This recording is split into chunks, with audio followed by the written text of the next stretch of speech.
ಎಲ್ಲರಿಗೂ ನಮಸ್ಕಾರ. My food and spirituality ಚಾನಲ್ಗೆ ಸ್ವಾಗತ ಸ್ನೇಹಿತರೆ. ಅಕ್ಷಯ ತೃತೀಯದ ಶುಭಾಶಯಗಳು ಮತ್ತೊಮ್ಮೆ. ಓಂ ಮಹಾಲಕ್ಷ್ಮಿಯೇ ನಮೋ ನಮಃ. ಓಂ ವಿಷ್ಣುಪ್ರಿಯಾಯೇ ನಮೋ ನಮಃ. ಓಂ ಧನಪ್ರದಾಯೇ ನಮೋ ನಮಃ. ವಿಶ್ವಜನನ್ಯೇ ನಮೋ ನಮಃ. ಓಂ ಶ್ರೀ ಮಹಾಲಕ್ಷ್ಮೀ ದೇವಿಯೇ ನಮೋ ನಮಃ.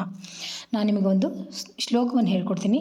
ಈ ಶ್ಲೋಕವನ್ನು ನಾಳೆ ತಪ್ಪದೇ ಅಕ್ಷಯ ತೃತೀಯ ದಿನ ಕಲಶವನ್ನು ಪೂಜೆ ಮಾಡ್ತೀವಲ್ಲ, ಅಮಾವಾಸ್ಯೆ ಲಕ್ಷ್ಮೀ ಪೂಜೆಗೆ ಮಾಡ್ತೀವಲ್ಲ, ಆ ಥರ ನೀರು ತುಂಬಿ ಕಲಶದೊಳಗೆ ಒಂದು ತೆಂಗಿನಕಾಯಿ ಇಟ್ಟು ಅಕ್ಷತೆ ಅದೆಲ್ಲ ಹಾಕಿದ ಮೇಲೆ ಪೂಜೆ ಮಾಡಿಕೊಂಡು ಈ ಒಂದು ಶ್ಲೋಕವನ್ನು ಪಾರಾಯಣ ಮಾಡಿರಿ. ಮಹಾಲಕ್ಷ್ಮಿ ಏನೇ ದುಃಖ ದಾರಿದ್ರ್ಯ ಇದ್ರೂ ದೂರ ಮಾಡಿ ಸಕಲ ಸಂಪತ್ತನ್ನು ಕೊಟ್ಟು ಆಶೀರ್ವಾದ ಮಾಡ್ತಾಳೆ.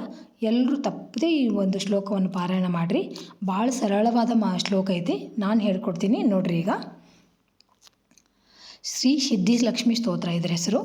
ಅಶ್ಯ ಶ್ರೀ ಸಿದ್ಧಲಕ್ಷ್ಮಿ ಸ್ತೋತ್ರ ಮಂತ್ರಶ್ಯ ಹಿರಣ್ಯಗರ್ಭ ಋಷಿ ಅನುಷ್ಟಪ್ ಛಂದಃ ಶ್ರೀ ಮಹಾಕಾಳಿ ಮಹಾಲಕ್ಷ್ಮಿ ಮಹಾಸರಸ್ವತೋ ದೇವತಃ ಶ್ರೀಂ ಬೀಜಂ ಶ್ರೀಂ ಶಕ್ತಿ ಕ್ಲೀಂ ಕೀಲಕಂ ಮಮ ಸರ್ವಕ್ಲೇಶಪೀಡಾಪರಿಹಾರಾರ್ಥಂ ಸರ್ವದುಃಖದಾರಿದ್ರ್ಯನಾಶಾರ್ಥಂ ಸರ್ವಕಾರ್ಯಸಿದ್ಧ್ಯರ್ಥಂ ಶ್ರೀ ಸಿದ್ಧಿಲಕ್ಷ್ಮಿ ಸ್ತೋತ್ರ ಪಾಠೇ ವಿನಿಯೋಗಃ. ಎಷ್ಟು ಸರಳವಾಗೈತಿ. ನೀವು ಈ ಒಂದು ಶ್ಲೋಕವನ್ನು ಹೇಳ್ರಿ. ಆಮೇಲೆ ನಾನು ನಿಮ್ಗೆ ಇದ್ರೊಳಗೆ ಒಂದು ಹಾಡು ಕೇಳಂತ ಹೇಳಿದ್ದೆ. ಆ ಹಾಡು ಯಾವುದಪ್ಪ ಅಂದ್ರೆ ಕನಕಧಾರ ಸ್ತೋತ್ರ ಅಂತ. ನಿಮಗೂ ಗೊತ್ತಿರಬೇಕು. ಕನಕಧಾರ ಸ್ತೋತ್ರವನ್ನು ಪ್ರತಿನಿತ್ಯವಾಗಿ ನೀವು ಹೇಳಬಾರ್ದು, ತಪ್ಪು ಹೇಳಬಾರ್ದು. ಹಾಗಾಗಿ ನಮ್ಗೆ ಪಾರಾಯಣ ಮಾಡೋಕ್ಕೆ ಬಂದರೆ ಮಾಡ್ಬೋದು. ಆಗಲ್ಲಪ್ಪ ಅಂತಂದರೆ ಯೂಟ್ಯೂಬ್ನೊಳಗೆ ಕನಕಧಾರ ಸ್ತೋತ್ರವನ್ನು MS ಸುಬ್ಬಲಕ್ಷ್ಮಿ ಅಮ್ಮ ಅವ್ರು ಹಾಡ್ಯಾರ. ಆ ಹಾಡನ್ನ ನಾನು ಪ್ರತಿದಿನ ಬೆಳಗ್ಗೆ ಫೋನಾಗ ಪ್ಲೇ ಮಾಡ್ಕೊಂಡಿರ್ತೀನಿ. ಸಾಯಂಕಾಲ ಟೈಮ್ ಸಿಕ್ಕರೆ ನಾನು ಹೇಳ್ತೀನಿ.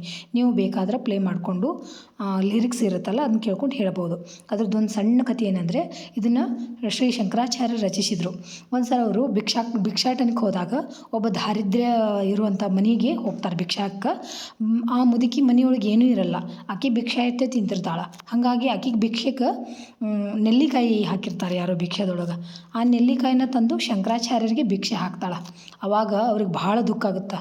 ಮನೆಯೊಳಗೆ ಒಂದು ದಾನ ಮಾಡೋಕ್ಕೂ ಏನಿಲ್ಲ ತಾಯಿಗೆ ಅಂಥೇಳಿ ಸ್ವತಃ ಅವರೇ ರಚಿಸಿ ಹಾಡಿ ಮಹಾಲಕ್ಷ್ಮಿನ ಒಲಿಸ್ಕೊಂಡು ಪ್ರತ್ಯಕ್ಷ ಆಗ್ತಾಳೆ ಮಹಾಲಕ್ಷ್ಮಿ. ಆವಾಗ ಈ ಸ್ತೋತ್ರವನ್ನು ಅವರು ಹೇಳಿದಾಗ ಮಹಾಲಕ್ಷ್ಮಿ ಒಲಿದು ಸಕಲ ದುಃಖ ದಾರಿದ್ರ್ಯವನ್ನೆಲ್ಲ ದೂರ ಮಾಡ್ತಾಳಂತಾಕಿ ಮಹಾಲಕ್ಷ್ಮಿ. ಹಾಗಾಗಿ ನೀವು ಈ ಒಂದು ಶ್ಲೋಕವನ್ನು ಕೇಳ್ರಿ. ಹೇಗಿದೆ ನೋಡ್ರಿ. ನಾನು ಒಂದೇ ಲೈನ್ ಹೇಳ್ತೀನಿ. ಅಂಗಂ ಹರೇ ಪುಲಕಭೂಷಣಮಾಶ್ರಯಂತಿ ಭೃಂಗಾಂಗನೇವ ಮುಕುಲಾಭರಣಂ ತಮಾಲಂ ಅಂಗೀಕೃತಾಖಿಲ ವಿಭೂತಿರಪಾಂಗಲೀಲಾ ಮಾಂಗಲ್ಯಧಾಸ್ತು ಮಮ ಮಂಗಲ ದೇವತಾಯ. ಈ ಥರ ಐತಿ. ನೀವು ಹೇಳ್ರಿ, ಪ್ರತಿದಿನ ಹೇಳ್ರಿ. ಇಲ್ಲಾಂದ್ರೆ ಈ ಥರ ವಿಡಿಯೋ ಪ್ಲೇ ಮಾಡಿಕೊಂಡು ಕೇಳಿದರೂ ಸಾಕು. ಲಕ್ಷ್ಯ ಕೊಟ್ಟು ಕೇಳಿಕೊಂಡು ಆ ಮಹಾಲಕ್ಷ್ಮಿ ಪ್ರಾರ್ಥನೆ ಮಾಡಿಕೊಡ್ರಿ. ನಮ್ಮನೆಯೊಳಗಿರುವಂಥ ದುಃಖ ದಾರಿದ್ರ್ಯವನ್ನು ದೂರ ಮಾಡಿ ಸಕಲ ಸೌಭಾಗ್ಯವನ್ನು ಕೊಟ್ಟು ಸಂಪತ್ತನ್ನು ಕೊಟ್ಟು ಕರುಣಿಸುತ್ತಾಯಿ ಅಂತ ಕೇಳ್ಕೊರಿ. ಎಲ್ಲರಿಗೂ ನಮಸ್ಕಾರ ಸ್ನೇಹಿತರೆ. ಮತ್ತೆ ಸಿಗ್ತೀನಿ.